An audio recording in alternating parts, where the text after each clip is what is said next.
A quick look to answer the question, why can't I see the other half of my assignment? I'm going to open up in the app.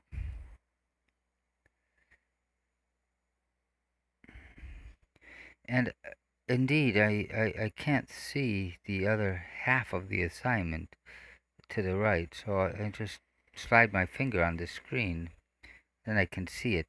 It's a little awkward, so I could pinch and shrink. Now it gets really small. So you're stuck between large and readable and small. I don't think there's an optimal solution.